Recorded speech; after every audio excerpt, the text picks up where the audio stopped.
मित्रों नमस्ते। आज मैं वीडियो कर रहा हूँ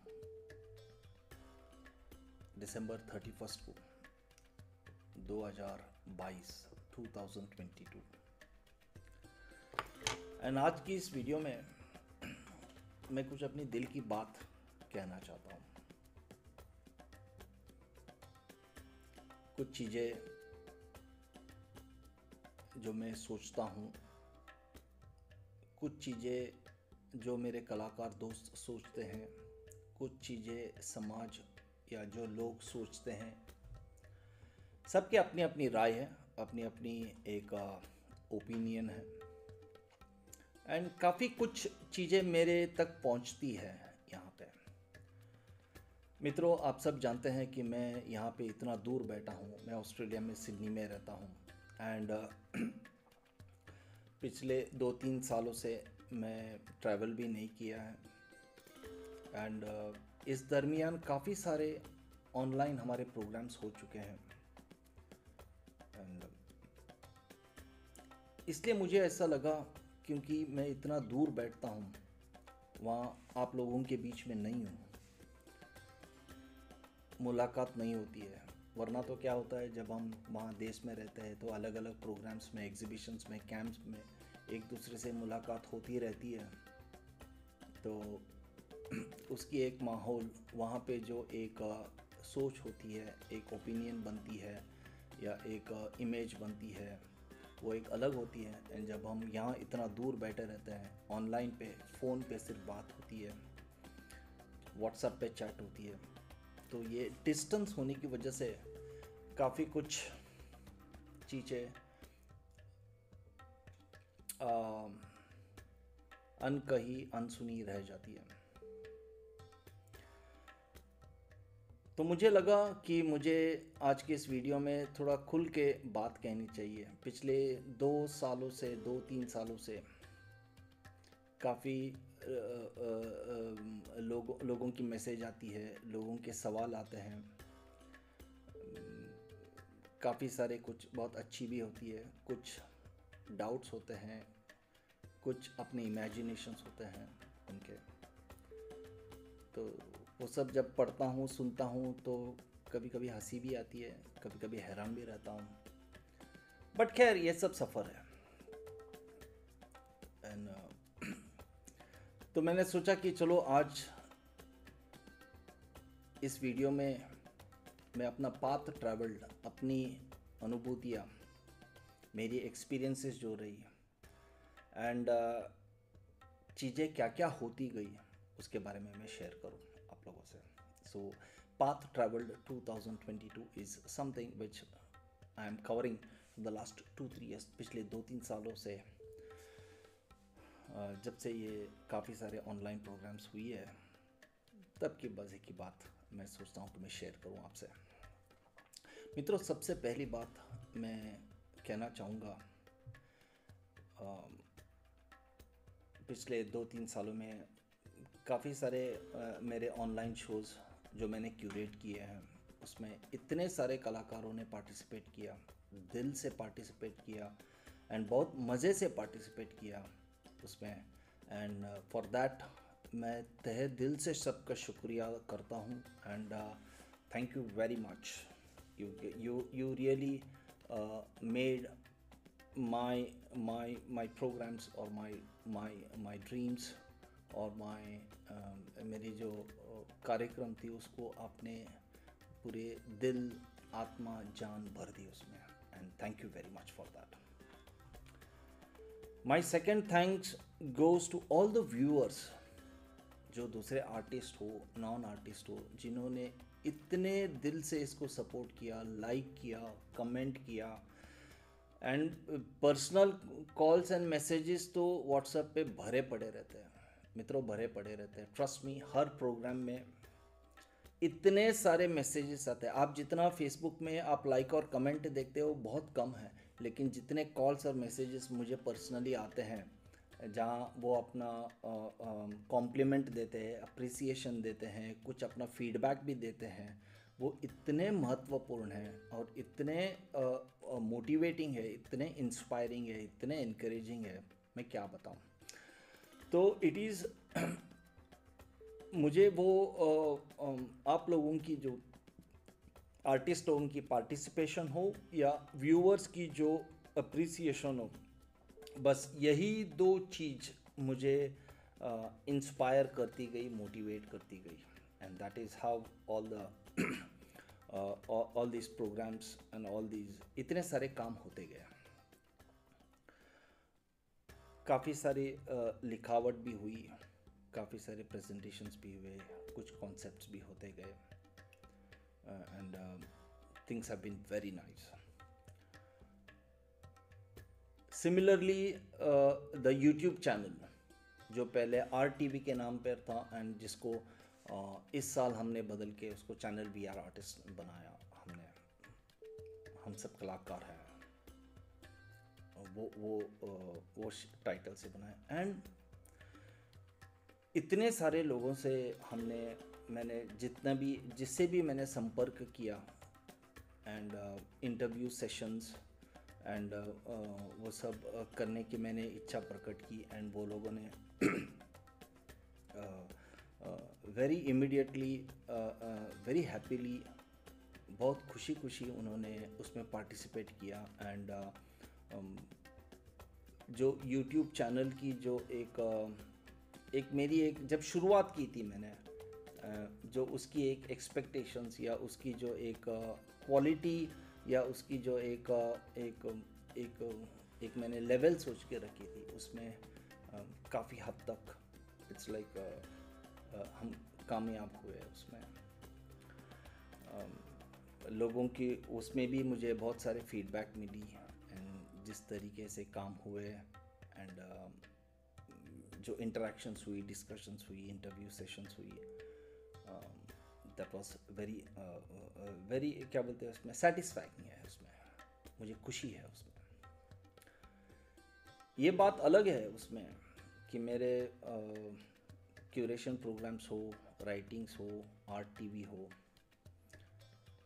उसमें इम्प्रूवमेंट की काफ़ी स्कोप है, एंड इम्प्रूवमेंट तो लाइफ लॉन्ग रहेगी। जब मैंने यूट्यूब चैनल शुरू किया था तब मैं, और अभी भी मैं लोगों को बोलता हूँ कि मैं कोई जर्नलिस्ट नहीं हूँ, मैं मुझे कोई नरेशन क्रिएट नहीं करना है।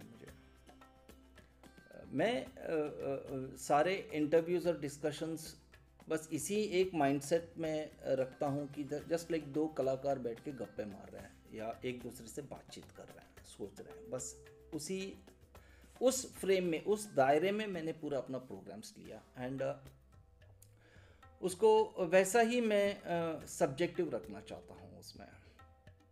तो इम्प्रूवमेंट्स हो सकती है उसमें, एंड मे भी आने वाले दिनों में थोड़ी थोड़ी होती रहेगी उसमें। लिमिटेड रिसोर्सेस हैं, क्योंकि मैं तो ऑनलाइन ही कर सकता हूँ। अगर मैं वहाँ होता तो शायद और भी कुछ कैमरा वर्क्स हो सकते थे, और भी कुछ लोकेशंस हो सकते थे, एंड और भी उसको एक अच्छे तरीके से या और भी बहुत इंटरेस्टिंग तरीके से उसको प्रस्तुत कर सकते थे। लेकिन डिस्टेंस और रिसोर्सेस बैठे, जो रिसोर्सेस अवेलेबल है उसमें से हमने कोशिश करने की कोशिश की। मित्रों, ये YouTube चैनल के बारे में मैं कहना चाहूँगा कि इसमें मुझे किसी के आर्टवर्क के बारे में कोई स्पेसिफिक मुझे प्रेजेंटेशन नहीं करना था। उसमें बेसिकली हमारी फोकस ये थी कि एक कलाकार की सोच, उनकी थॉट प्रोसेस, उनकी जो जर्नी रही, क्योंकि कोई भी कलाकृति बनती है तो रातों रात तो नहीं बनती है, वो 10, 15, 20, 25 साल की एक उनकी जो अनुभूतियाँ हैं वो step by step, stage by stage वो पाइल अप होते जाती है, एंड कहीं जाके आज जो उनकी कलाकृति है वो बनती है। तो हम हमेशा ये कोशिश करते रहें, या मैं पर्सनली ये कोशिश करता रहा कि मुझे वो स्टेज बाय स्टेज वो थॉट प्रोसेस कहाँ से शुरू हुई, कहाँ डेवलप हुई, कैसे कैसे मोड़ आए उसमें, क्या क्या चेंजेस आए, एंड क्यों वो पर्टिकुलर फॉर्म्स को लेते रहे, क्यों वो उस एनर्जी के साथ खेलते रहे। बस यही इसको प्रस्तुत करने की कोशिश की, क्योंकि मैं पर्सनली ऐसा बिलीव करता हूँ, ऐसा मानता हूँ कि एक कलाकार की पहचान उसकी सोच, उसकी फिलॉसफी, उसकी थॉट प्रोसेस से होनी चाहिए।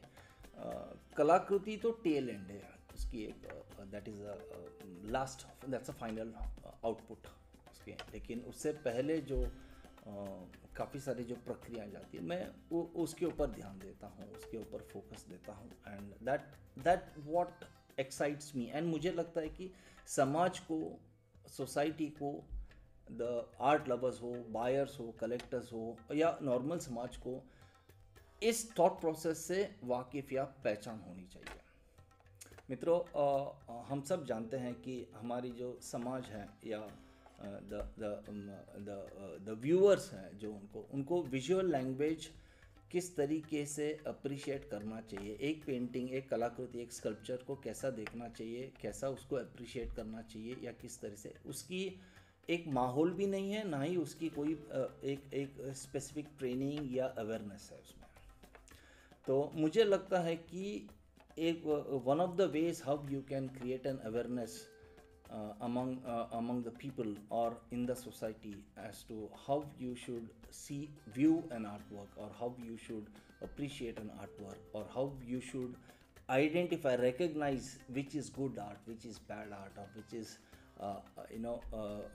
just a pictorial image and not a work of art। ऐसा ये चीज़ों के बारे में अवेयरनेस क्रिएट करने के लिए बहुत ज़रूरी है कि कलाकार की, अच्छे अच्छे कलाकार की सोच, उनकी थॉट प्रोसेस, उनकी फ़िलॉसफी क्या होनी चाहिए। तो इस चीज़ को दर्शाने में ही हमारा फोकस है उसमें, एंड हम करते गए उसमें। एंड काफ़ी सारे प्रोग्राम्स हमने लिए है उसमें, जहाँ पे हम फॉर एग्ज़ाम्पल हमने एक संवाद लिया है, जहाँ पे सीनियर आर्टिस्ट जो है, उसमें एक कलाकार है जो रियली बहुत ब्रिलियंट तरीके से काम करते हैं। बाद में एक संशोधन करके हमने कुछ मेरे ख्याल से 2 या 3 एपिसोड किए हैं, जहाँ पे हमने someone who has done a research in a particular thing, हम उस पर फोकस किए हैं उसमें। एंड नेक्स्ट आने वाले दिनों में, अभी हाल ही में हमने शुरू किया था साक्षी बोल के, जहाँ पे मैं अपना ओपिनियन और अपने एक्सपीरियंस क्या होता है कि कलाकार की एक कलाकृति, क्योंकि इतने सारे कलाकारों से मैं बात करता हूँ तो मुझे एक अंदाज़ हो जाता है कि इनकी थॉट प्रोसेस ऐसी है। तो जब उनकी कलाकृति देखता हूँ तो मुझे अपना एक्सपीरियंस, अपना अनुभूति या अपना व्यू पॉइंट ऐसा रखने की मैं सोचता हूँ। तो साक्षी प्रोग्राम वो है। यंग इंडिया हमने शुरू किया है, जो मैं नए साल से शुरू करूँगा, जहाँ पे 25 साल से कम उम्र के कलाकारों को, जो उभरते कलाकार हैं, ब्रिलियंट आर्टिस्ट हैं, उनको मुझे प्रस्तुत करना है उसमें। तो इस तरीके से करते जा रहते हैं। So that's fine. Even curation projects में यूजुअली मैं ऐसा करता हूँ, मेरा थीम बेस्ड, कंसेप्चुअल बेस्ड होता है मेरे ऐसा। मैं ऐसा कलाकारों की मैं उनकी वर्क ऑफ आर्ट स्टडी करता हूँ, उनकी लाइंस, उनकी फॉर्म्स, उनकी एंड उनसे बात करता हूँ, उनसे पूछता हूँ कि उनकी सोच क्या है, थॉट प्रोसेस क्या है। एंड मेरे थीम में, या वो उस थीम के लिए जो आर्टिस्ट सूट होते हैं, मैं उनको इनवाइट करता हूँ। That is a way how my curation projects work, ऐसा। और जिस तरीके से मैं काम करता हूँ उसमें। एंड इस प्रक्रिया में कैसा हो गया कि प्लस माइनस एक टीम बन चुकी है उसमें। एंड तो वो ट्यून अप भी हो चुके हैं सब ट्यून, तो उनको ऑलरेडी उनको अभी पता चल चुका है कि मेरा अगला थीम आ रहा है, तो this is what I am expecting. And so plus minus उनकी एक वो आउटपुट भी वैसे निकलती है। तो इस तरीके से प्रोग्राम चलती रही हमारी, सब क्यूरेशन ऑनलाइन प्रोजेक्ट्स चलती रही। एंड इट वाज ऑनलाइन इसलिए करता रहा क्योंकि मैं तो ट्रैवल नहीं कर सका। 2 साल कोविड की बात थी। एंड मित्रों, इस साल 2022 ये काफ़ी चैलेंजिंग ईयर रहा मेरे लिए। स्पेशली बहुत सारे दिक्कतें हुई, बहुत सारी तकलीफ़ें हुई, हेल्थ इश्यूज़ हुए। मुझे करीब 6 महीने के लिए बहुत तकलीफ़ हुई मेरे को।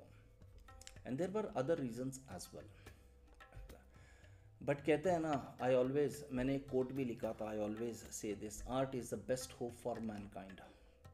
And it is because of this art that मेरे इस पूरे टफ पीरियड के दौरान मुझे मोटिवेट करती रही, मुझे इंस्पायर, मुझे बहुत सारे पॉजिटिव ये करते एनर्जी देती रही, एंड उससे मैं हील होके बाहर निकल सका मैं उसमें। सो बाय एंड लार्ज देखा जाए तो इसमें ये बहुत ही सक्सेसफुल ईयर रहा मेरे लिए। बहुत अच्छे अच्छे प्रोग्राम्स हुए, बहुत अच्छे अच्छे कॉन्सेप्ट्स, नया प्रोजेक्ट्स के लिए भी हमने डिसाइड किया, प्लान किया इसमें। एंड उसके अलावा काफ़ी सारे स्पेशली 2 बड़े प्रोग्राम्स हुए।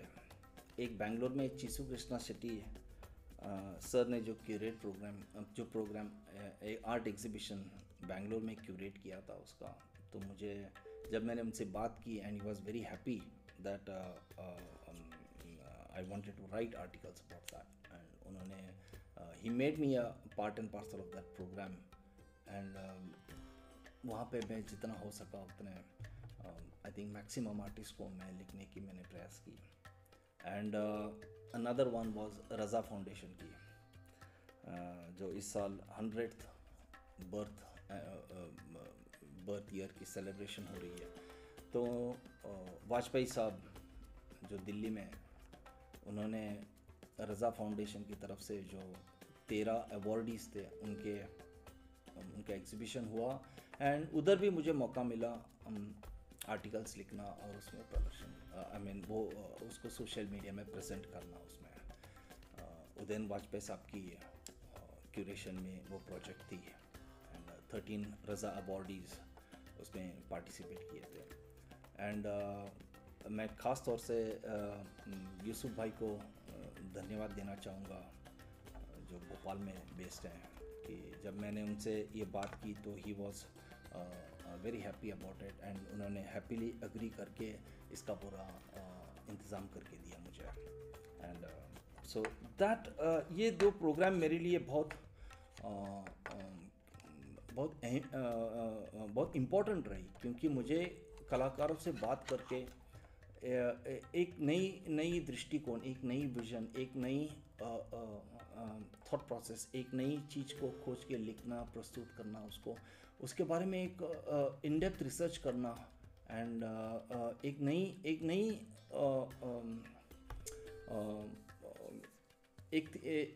नई थीम को आइडेंटिफाई करना, उसमें बहुत एक्साइटिंग, बहुत इनकरेजिंग रहा। So in that way that both this programmes were very exciting, बड़ा मज़ा आया मेरे को उसमें।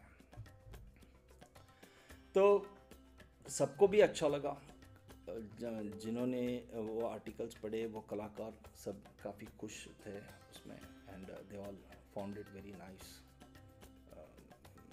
एंड मुझे भी बड़ा अच्छा लगा उसमें। तो अच्छी बातें सब बहुत है उसमें, but at the same time challenges, problems, issues क्या क्या है, क्या क्या हुए, मेरे ख्याल से वो भी डिस्कस करना चाहिए। मित्रों, काफ़ी लोगों को ऐसा लगता है कि मैं तो यहाँ ऑस्ट्रेलिया में हूँ, एंड मेरे लाइफ में कोई दिक्कत नहीं है, कोई प्रॉब्लम नहीं है, या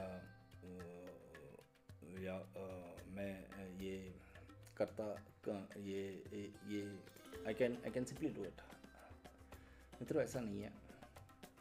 just like any other artist, life में जो इश्यूज, जो प्रॉब्लम्स, जो स्ट्रगल्स होती है, वो मेरी भी ज़िंदगी में है।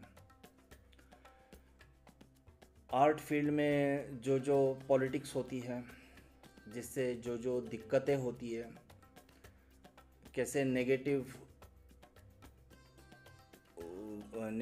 ओपिनियंस, नेगेटिव वर्ड्स फैलाए जाते हैं, मैं भी उसका शिकार होता हूँ कभी कभी उसमें, एंड मेरे बारे में भी चलता रहता है उसमें बातें। तो मैं वो सब फेस करता हूँ, क्योंकि एंड मैं उसको इग्नोर करता हूँ दोस्तों, क्योंकि मुझे लगता है कि जब आप कुछ अच्छे काम को करते जाते हैं तो डेफिनेटली कुछ ना कुछ तो हिंड्रेंसेस आने वाला है उसमें। So there is nothing new in it, उसमें कुछ नया नहीं है उसमें। एंड वो भी इतने सालों के रहने के बाद इस क्षेत्र में, तो इस क्षेत्र की छोटा से छोटा या बड़ा से बड़ा इश्यूज़, दिक्कतें क्या आती है, वो सब हो गया वो, done, it's done and dusted like. तो लेकिन कुछ चीज़ें हैं जो मैं आपके साथ शेयर करना चाहूँगा, ताकि आपको भी इवन यू कैन थोड़ा आप कुछ चीज़ों पे मैं उसको हंस देता हूँ या कुछ चीज़ों पे हैरान हो देता हूँ। तो आप भी सोच सकते हैं, आप भी कुछ चीज़ों पर हंस सकते हैं या कुछ चीज़ों पर हैरान भी हो सकते हैं, पर ऐसा भी है क्या। तो काफ़ी सारी होती रहती है। कुछ मैसेज जो आते हैं उनमें उनको सही में एक सवाल आता है उसमें, तो वो सीधा पूछते हैं कि आप ऐसा क्यों करते हैं। फॉर एग्ज़ाम्पल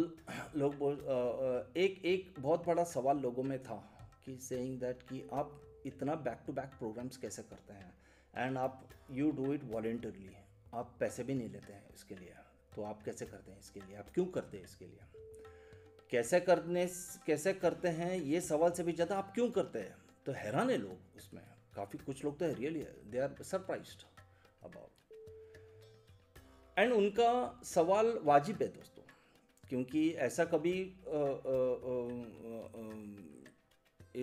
इस कमर्शियल वर्ल्ड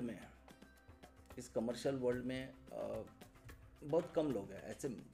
दोस्तों मैं जानता हूँ कि मैं जो वॉलंटरी काम करता हूँ ये बहुत छोटा है, बहुत बड़े बड़े दिग्गज होके गए जिन्होंने अपनी जीवन खपा दी है वॉलंटरी सर्विसेज में। So I am nothing, basically I am nothing in this. So I am aware of that.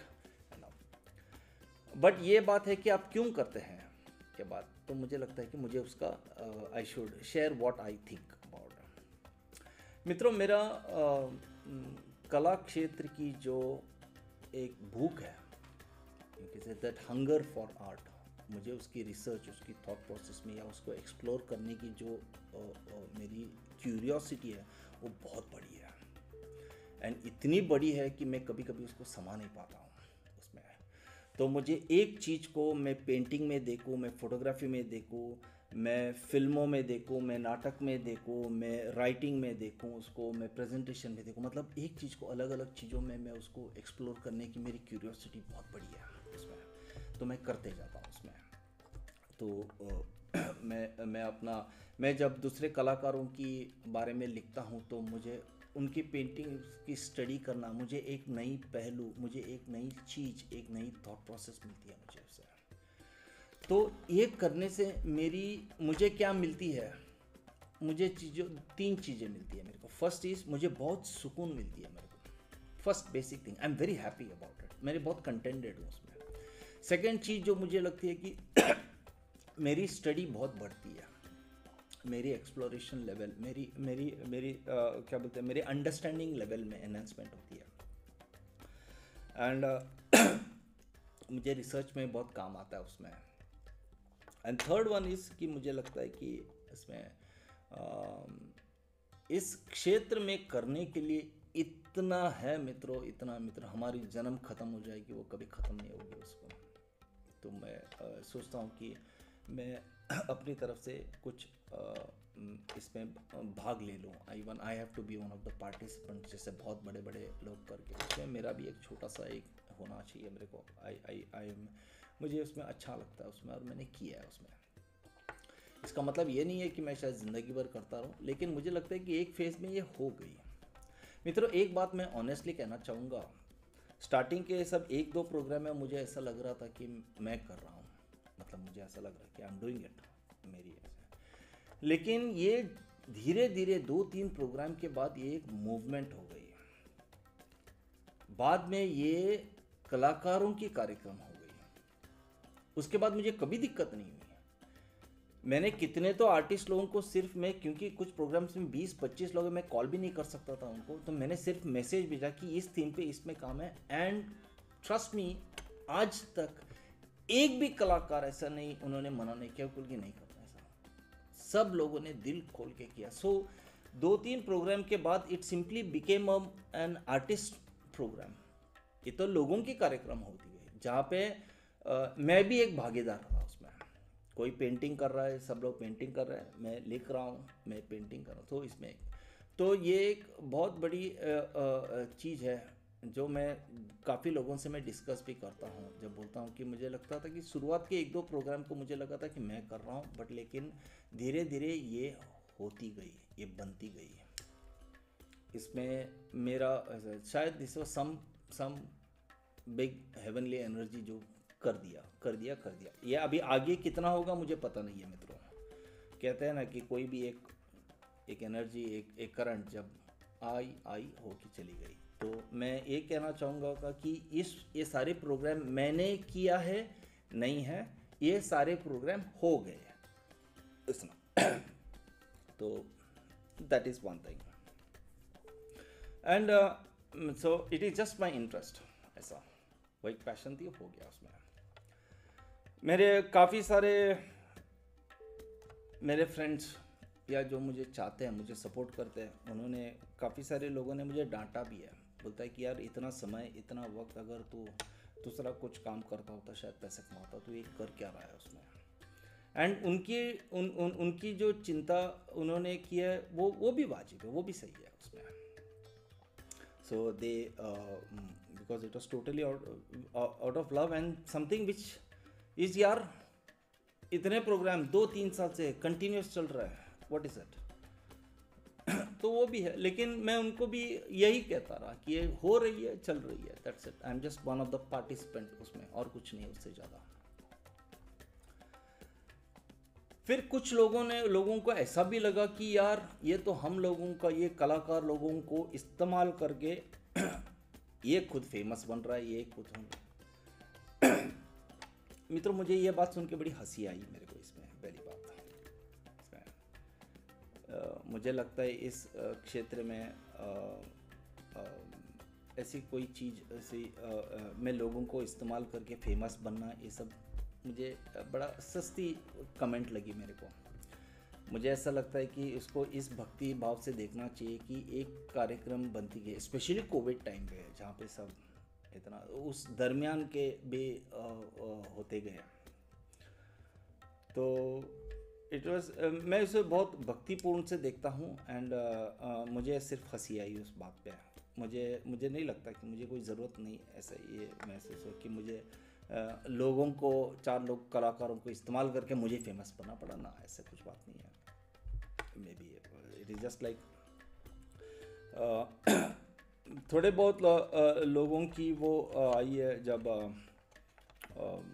जब मैं किसी को मेरे प्रोग्राम में नहीं लिया उसमें, तो शायद थोड़े नाराज़ हुए रहेंगे, एंड उसके बाद बात फैलती गई उसमें। फिर कुछ लोगों की बातें ये भी आती रहेगी, यार ये पेंटिंग सेलेबल नहीं है। लेकिन मुझे पता नहीं है ये अफवाह कहाँ फैलती गई है उसमें, क्योंकि इस प्रोग्राम में काफ़ी लोगों की पेंटिंग्स सेल हुई है, हालांकि उनकी कमीशन नहीं आई है मेरे को उसमें, एंड मैंने पूछा भी नहीं उनको, हुई है। बट दे ऑल एन्जॉयड, उनको उस प्रोग्राम में रहने का उसमें आनंद मिला, उसमें लाभ मिला, उनको एक रिकग्निशन मिली, उनको भी उसमें से बहुत सारे कुछ फ़ायदा हुआ, उन्होंने जो काम किया उसमें। सो आई एम तो मैं ये बात पे भी मैं हंस रहा था। लेकिन हालांकि ये जो कलाकार एक दूसरे से बात करते, ये सब मेरे प्रोग्राम्स में पार्टिसिपेट करते थे, एंड वो हमेशा ये बोलते थे कि सर अगला प्रोग्राम कब है, बताइए मेरे को। तो मेरे को हमेशा एक कन्फ्यूजन रहता था कि यार ये बात ऐसी फैल रही है, और ये यहाँ पे देखो तो सब लोग कह रहे कि करना चाहते थे। खैर, वो कहते हैं ना कि उसमें 99% बहुत अच्छे थे, शायद 1 या 2 ऐसा रहता है कि जो होता रहता है उसमें, तो मुझे उससे कोई ये नहीं है। बट वो एक मैं चाहता हूँ कि आप मेरी इंटेंशन, मेरे उद्देश्य को देके जो करना करें। एंड मैं पहले से ही सबको मैं कहता रहा कि मैं कमर्शियल आदमी नहीं हूँ। मैं कोई कमर्शियल इंटेंशन से नहीं कर रहा हूँ उसमें, मुझे एक पैशन है उसमें, एंड भगवान ने मुझे वो स्किल दिया है मुझे, जहाँ पे मैं लिखने की एक एंड इसमें भी ये बात है कि मुझे लिखावट भी एक थोड़ा एक अलग तरीके से करना मैं पसंद करता हूँ। क्योंकि फॉर एग्जांपल कोई पेंटिंग है तो मैं डायरेक्टली उसका डिस्क्रिप्शन नहीं लिखता हूँ। मुझे वहाँ पे सपोज यहाँ पे एक पेड़ है, यहाँ पे एक लाल कलर का है, तो मुझे लगता है कि वो लिखने की ज़रूरत नहीं है, क्योंकि वो दिखता है लोगों को। मैं वो लिखने की कोशिश करूँगा जो आर्टिस्ट की सोच उसकी फ़िलॉसफी या उसकी थॉट प्रोसेस की ये शायद हो सकती है ऐसा। एंड मैं कोई भी आर्टिकल लिखने से पहले आर्टिस्ट से बात करता हूँ एंड मैं जानने की कोशिश करता हूँ कि वो थीम क्या है उसके ऊपर, एंड वो क्या फिलोसॉफिकल टच, मतलब एक कलाकृति बनने के लिए जो कौशल्य और चिंतन, दो चीज़ों की मिलावट होना बहुत ज़रूरी है। सिर्फ कौशल्य रहने से बहुत अच्छी कलाकृति बनती है, लेकिन वो एक पिक्टोरियल इमेज होती है उसमें। एंड लेकिन एक कौशल्य के साथ जब एक चिंतन जुड़ता है तो मुझे लगता है कि एक बहुत बड़ी कलाकृति होती है। तो मैं कलाकृति, तो कौशल्य तो कैनवस पे दिखता है, लेकिन उस चिंतन को प्रेजेंट करने की कोशिश करता हूँ मेरी लिखावट से उसमें। एंड कुछ लोगों ने मेरे को ये भी कहा कि आप ये सब इतने सब क्यों करते हैं, आप पेंटिंग भी करते हैं, लिखने की क्या ज़रूरत है, आप एक रहिए ना, आप क्यूरेटर क्यों बनते हैं ऐसा। तो मैंने उनसे पूछा कि क्या आप करते हैं, तो बोले नहीं, बोलते हैं। तो जस्ट बिकॉज वो नहीं करते हैं इसलिए मैं ना करूं, मुझे हंसी आई इस पर, मैं और कुछ नहीं कर सकता हूँ। मुझे लगता है भगवान ने मुझे वो कौशल्य दिया है, मुझे वो एक मैं हमेशा कहता हूँ कि कला की अभिमानी देवते माँ शारदा है, एंड वो अगर जब तक वो किसी के माथे पे तिलक ना लगाए तब तक कोई कलाकार नहीं बनता उसमें। लेकिन वो तिलक लगाने से पहले परखती है, वो देखती है कि इसकी बंदे में कितना दम है, एंड तभी हो पाता है उसमें, ऐसा मैं मानता हूँ। क्योंकि मैं अपना जो हमारे जो हमारे भारतीय आध्यात्मिक फिलॉसफी में मेरा अटूट विश्वास है उसमें, एंड मैं उसी के एक नज़रिए से मैं देखता हूँ, क्योंकि मुझे वो सारे प्रमाण मिल जाते हैं मेरे को उसमें, क्योंकि मैं कला और अध्यात्म को बहुत सिंक्रोनाइज तरीके से देखता हूँ, एंड सब बहुत कलाकार मानते भी है उसमें that every art has a spiritual aspect in it ऐसा। तो मुझे ये सब बातों से मुझे ये नहीं लगता है मित्रों, मुझे ऐसा लगता है कि बहुत काम करना बाकी है, वक्त कम है, एंड कभी कभी तो हंसते हंसते मजाक में मैं अपने दोस्तों को कह देता हूँ कि शायद भगवान मुझे और 2 हाथ देना चाहिए, एंड ये 24 घंटे का जो समय है उसको बढ़ा के थोड़ा 48 घंटा कर देना चाहिए ताकि मैं और ज़्यादा काम कर सकूँ उसमें। तो ये मेरी सोच है उसमें। मित्रों, ऐसा कुछ नहीं है कि मैं ये भी करता हूँ वो भी करता हूँ, मुझे एक चीज़ को अलग अलग पहलुओं से देखने अभी से नहीं, पहले से ही मेरी वो एक क्यूरियोसिटी रही है, एंड क्या करूँ वक्त के साथ, एज के साथ, एंड जितने से एक्सप्लोर करता वो क्यूरियोसिटी बढ़ती गई, कम नहीं, उसको कभी भरपाई नहीं हो पाई उसकी। तो मेरे ख्याल से आने वाले दिनों में और भी बढ़ेगा ये, एंड जब तक चीज़ हो रहा है उसमें, तो मैं उसके बारे में ज़्यादा नहीं सोचता हूँ। बाकी मित्रों, कुछ लोगों को ऐसा भी हो सकता है कि थोड़ा ईगोइस्टिक है, थोड़ा सेल्फिश है, अपॉर्चुनिस्ट है। मित्रों, ये सब बातों पर मैं ज़्यादा ये नहीं करता हूँ। काफ़ी लोग मुझसे थोड़े कुछ लोग काफ़ी लोग मुझसे खुश है उसमें, कुछ लोगों को शायद खुश नहीं है उसमें, एंड मित्रों वो ठीक है, उसमें मेरी कोई नहीं, क्योंकि मैं कोई भगवान नहीं हूँ। भगवान से भी सब लोग कहाँ खुश है, और मैं अपने मैं एक परफेक्ट ह्यूमन बीइंग हूँ। मुझ में थोड़ा अच्छाई, थोड़ा बुराई, थोड़ी काबिलियत है, थोड़ी कमियां हैं, थोड़ा सही हूँ, थोड़ा गलत हूँ, बट एक परफेक्ट ह्यूमन बीइंग हूँ मुझे लगता है उसमें, एंड उसी दायरे में मैं रहता हूँ, एंड मैं खुश हूँ उसमें। तो कुछ लोग अगर उनको लगता है इसमें, तो मित्रों मैं सेल्फिश तो नहीं हूँ। मुझे लगता है कि आप लोगों को भी लगा होगा कि मैं इतना सब वॉलंटरीली काम करता हूँ, एंड मैंने किसी से आज तक कोई पैसे वैसे भी नहीं मांगे, तो मैं सेल्फिश तो ज़रूर नहीं हूँ।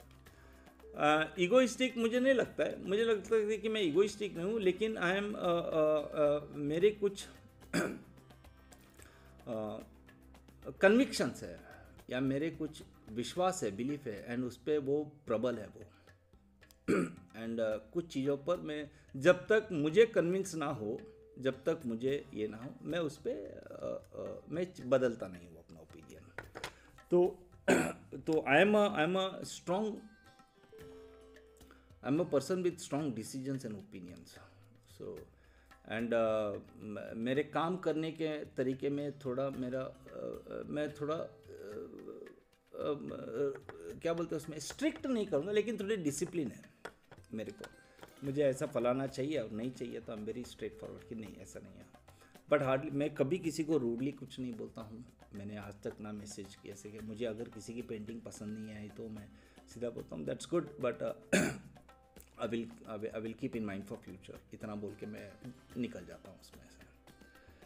एंड कुछ लोग तो बहुत ही मजाक होते हैं, बहुत पर्सनल सवाल सा पूछने लग जाते हैं उसमें। जब मैं जवाब नहीं देता हूँ तो शायद फिर बाद में उनको ठीक नहीं लगता है। एंड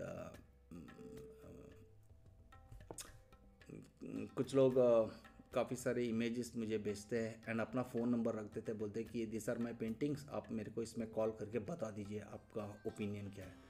मित्रों मेरी बात समझा नहीं हूँ उसको, उनको अगर उनका पेंटिंग्स के बारे में जानना चाहते हैं तो वो मुझे कॉल करके बात कर सकते हैं या मैसेज कर सकते हैं मुझे उसमें। वो अपना नंबर छोड़ देते मैसेज में, बोलते हैं कि मैं उनको कॉल करूँ, मुझे वो ठीक नहीं लगा उसमें। एंड एंड मेरे पास फुर्सत भी नहीं होता है, कभी कभी टाइम भी नहीं होता है, unless and until someone really request me. मैं भी देखता हूँ कि समवन इज़ लेकिन ऐसा मतलब मैं 1 2 3 बार वो मुझे फॉलोअप करते तब मुझे पता चलता है कि नहीं ये बंदा या बंदी सीरियस है उसमें, and then I get back to them, या वो जब कॉल करते तो मैं रिसीव करता हूँ। तीसरी बात ऐसी होती कभी कभी मैं रिसीव या मैसेज रिस्पॉन्ड नहीं कर पाता हूँ दोस्तों, क्योंकि हमारी टाइम डिफरेंस है। इंडिया और ऑस्ट्रेलिया में 5.5 घंटे की टाइम डिफरेंस है। एंड ज़्यादातर से ये लोग शाम को पूरा अपना काम वाम ख़त्म करके रात को इंडिया टाइम में शाम को 7-8 बजे के बाद जब मैसेज या कॉल करते हैं तो रात के यहाँ पे 1:30-2 बजे रहते हैं। एंड मैं या तो सोया रहता हूँ या तो काम करता रहता हूँ, एंड उस वक्त में यूजुअली मैं रिस्पॉन्ड नहीं करता, ऐसा कर नहीं सकता हूँ ऐसा। तो ऐसे सब चीज़ों से भी काफ़ी कुछ लोग थोड़ा क्या बोलते हैं, they may not be happy at all. And इसके भी थोड़े उनकी तरफ से जो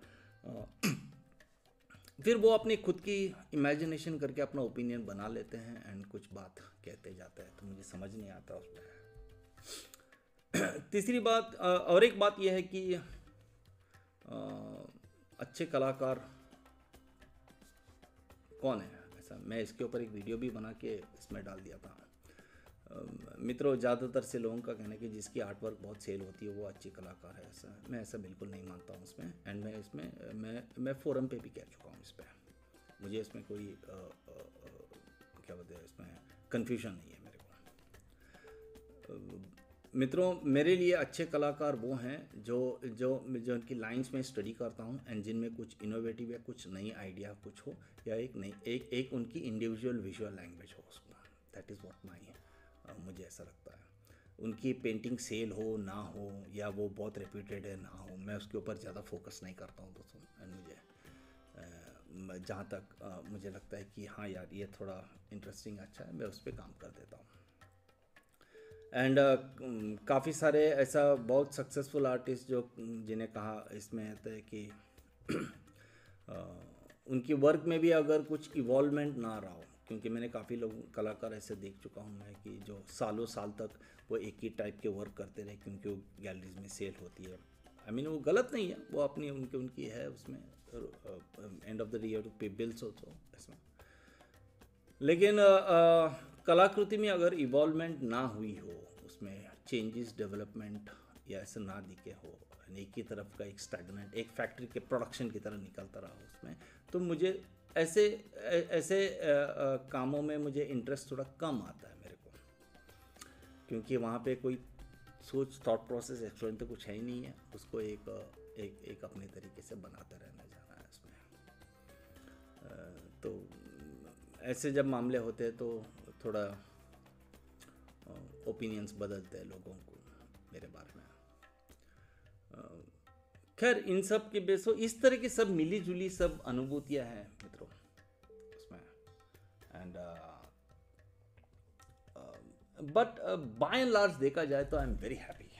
एंड मेरे बहुत सारे कलाकार मित्रों, the art fraternity, art lovers जो मेरे आर्टिकल्स पढ़ते हैं, जो मेरे वीडियोस देखते हैं उसमें, या मैं जब मेरे को उनका मैसेजेस आते, कॉल आता है, मैं उससे बहुत खुश हूँ मित्रों उसमें कि काम हो रही है एंड कुछ ना कुछ चल रहा है, समथिंग इज़ हैपनिंग।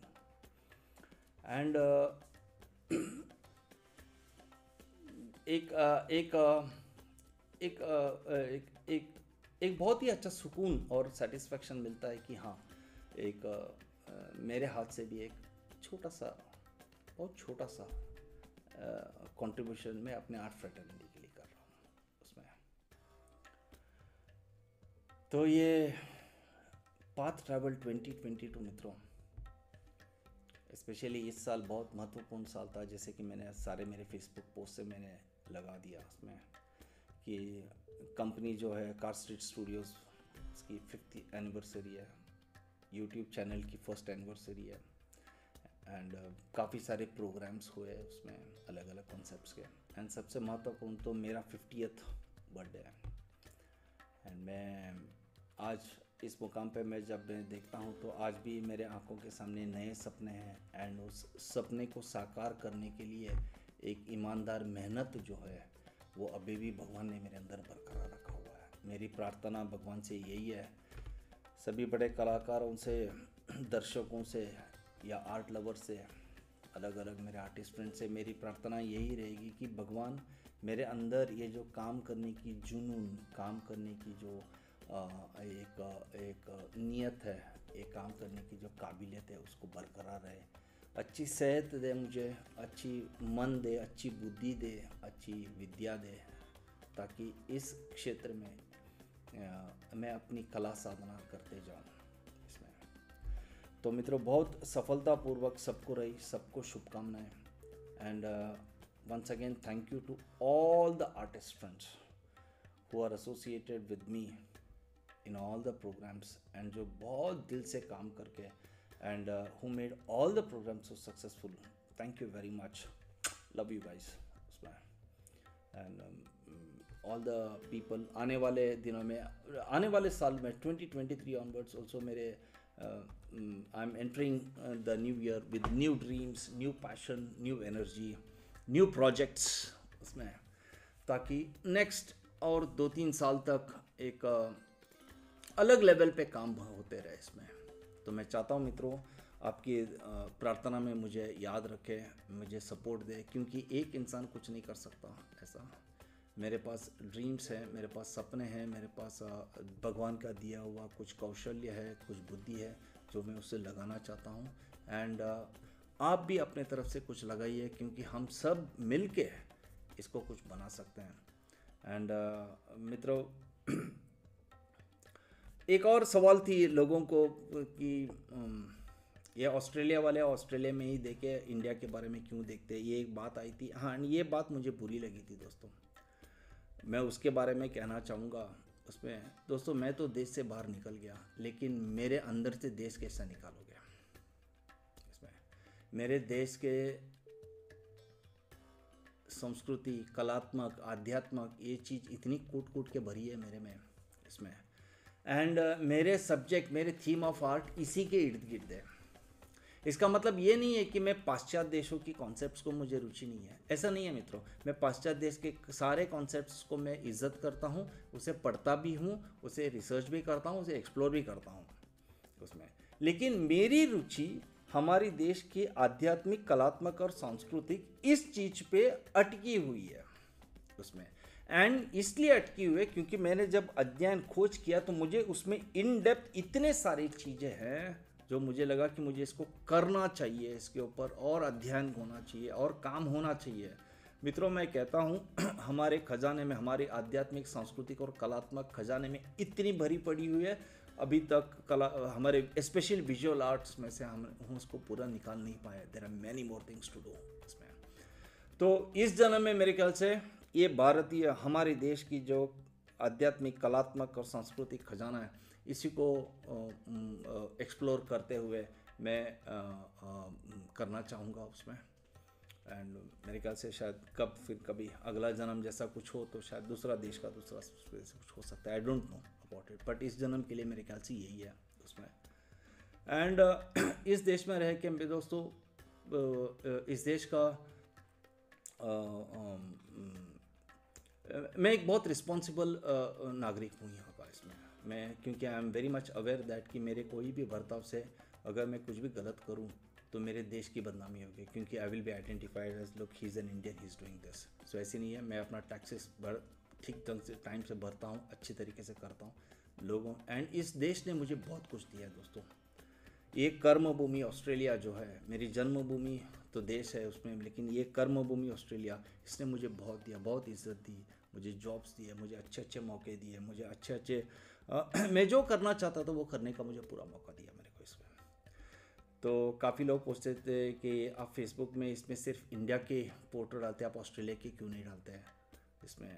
एंड मुझे एक मैसेज तो ऐसा भी आया था, लोग पूछते आप सचमुच ऑस्ट्रेलिया में हैं, क्योंकि आपके फ़ोटो तो पूरे इंडिया के हैं, तो शायद आप इधर ही है ऐसा। तो मैंने कहा नहीं, ऑस्ट्रेलिया में हूँ, एंड डेफिनेटली मैं अपना कर्म भूमि का फोटोग्राफ्स इमेजेस भी डालूंगा।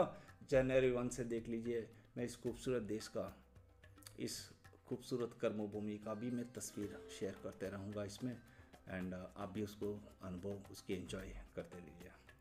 तो मित्रों, बाय एंड लार्ज अभी भी बहुत कुछ है कहना चाहूँगा, फिर से मेरे ख्याल से I think so I will share this sometimes, but लेकिन मैं इतना कहना चाहूँगा कि आप मेरे इंटेंशंस या उद्देश्य जो है उसमें कोई कन्फ्यूजन ना रखें उसमें, क्योंकि ये पूरा काम एक मेरे लिए एक कला साधना की तरह है, एंड मैं चाहूँगा कि इसमें मेरी भक्ति और बढ़े और मैं और ज़्यादा काम करें इसमें। मैं जानता हूँ कि मेरे जो लोग मेरे करीब है, जो मुझे बहुत इज्जत करते हैं, जो मुझसे प्रेम करते हैं, उनकी डांट चलती रहेगी मेरे ऊपर, लेकिन मेरी विश्वास है कि वो मुझे मेरे साथ कभी नहीं छोड़ेंगे, एंड वो भी समझेंगे कि मेरी इस कला साधना की जो मैं करते जा रहा हूँ या करना चाहता हूँ उसमें मेरी उनकी साथ हमेशा रहेगी। तो मित्रों, by and large this was something about 2022 path travel. इसमें अभी तक की, इसमें बाय एंड लार्ज में पिछले 2-3 साल की जो मेरी अनुभूतियाँ रही है उसमें, उसके बारे में कुछ ठीक बहुत कुछ अच्छा है, कुछ कमियां रहेगी, कुछ सीखने जैसे रहेंगे, डेफिनेटली रहेगा, क्योंकि मैंने जैसे कहा कि मैं सिर्फ एक परफेक्ट इंसान हूँ, थोड़ा ठीक, थोड़ा गलत, थोड़ा अच्छा, थोड़ा बुरा, थोड़ा ज्ञानी, थोड़ा अज्ञानी, सब कुछ परफेक्ट कॉम्बिनेशन में उसमें। लेकिन इतना मैं कह सकता हूँ कि मैं सीखता रहता हूँ, एंड मैं सीखता रहूँगा। सो 2023 में मैं कुछ नए सीख के साथ कुछ नए तरीके से उसको प्रस्तुत करने की कोशिश करूँगा उसमें। And once again a very successful 2022 year, and to all my artist friends, viewers, art lovers, मेरे जो रीडर्स होते हैं उसमें, जो मेरे यूट्यूब चैनल के व्यूवर्स हैं, सबके लिए धन्यवाद। Thank you for your love, support and encouragement, and wish you all a very happy new year that's going to be tomorrow. So in advance, a very happy new year 2023, and let's work guys again. बहुत काम करना है, बहुत कुछ करना है बाकी।